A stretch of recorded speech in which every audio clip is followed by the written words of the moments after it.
할렐루야, 규리의 말씀이 오신 여러분 사랑하고 축복합니다. 오늘 말씀은 에스겔 3장 16에서 27절입니다.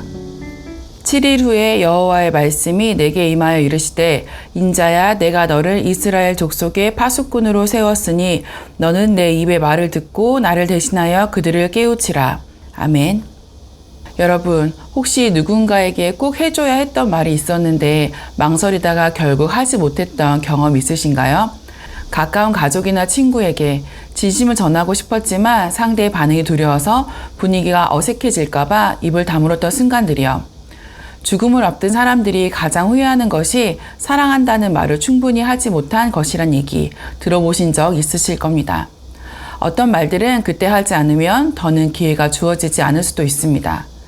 오늘 말씀에서 하나님은 에스겔에게 바로 그런 말을 전하라고 하십니다. 기회를 놓치지 말고 하나님의 말씀을 반드시 전하라고요. 그 말이 누군가의 영혼을 살릴 수 있는 말이기 때문입니다. 본문 17절을 보면 하나님은 에스겔에게 이렇게 말씀하십니다. 인자야, 내가 너를 이스라엘 족속의 파수꾼으로 세웠다. 파수꾼은 어떤 사람인가요? 성 위에 서서 적이 오는지 지켜보고 위험이 감지되면 성 안의 백성들에게 경고하는 사람입니다. 적이 오는데도 침묵하면 그 피해는 파수꾼의 책임입니다. 하지만 파수꾼이 분명히 경고했는데도 백성이 반응하지 않았다면 그 책임은 백성 자신에게 있습니다. 하나님은 이 원리를 에스겔에게 말씀하시며 말씀을 듣고도 전하지 않으면 그 책임은 너의 것이다 라고 하십니다.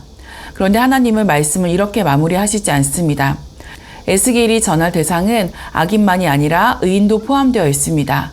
그리고 듣든지 듣지 않든지 전해야 한다고 말씀하십니다.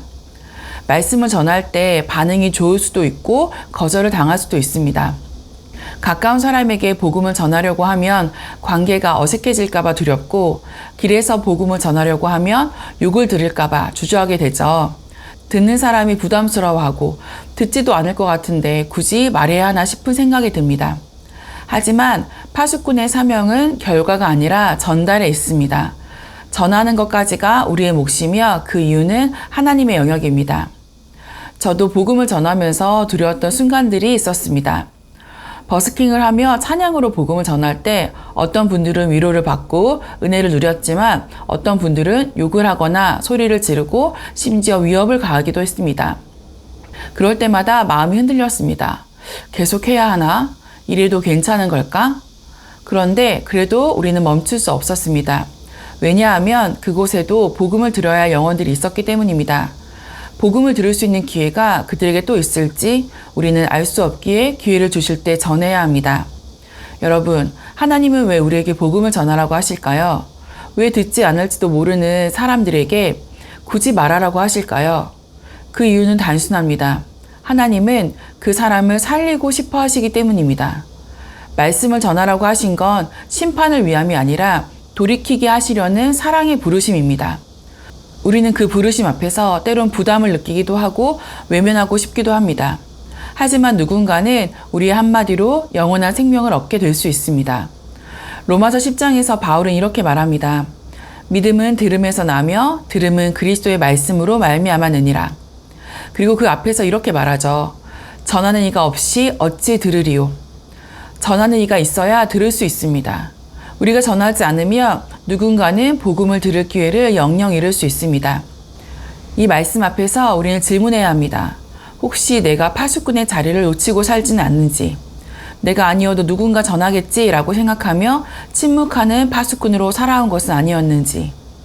사랑하는 여러분, 복음을 전할 때 두려움이 따릅니다. 그러나 그 자리에 하나님이 일하십니다. 내가 다 설명하지 못하고 말문이 막히고 거절당하더라도 하나님은 복음이 전해지는 그 자리에서 역사하십니다. 그러니 우리가 해야 할 일은 거룩한 부담감을 품고 한 걸음 나아가는 것입니다.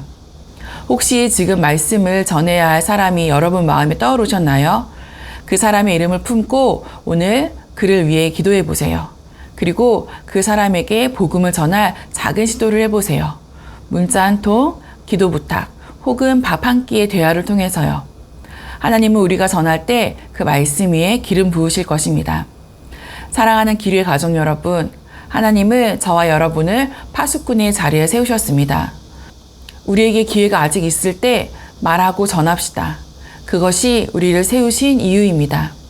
오늘도 승리하세요.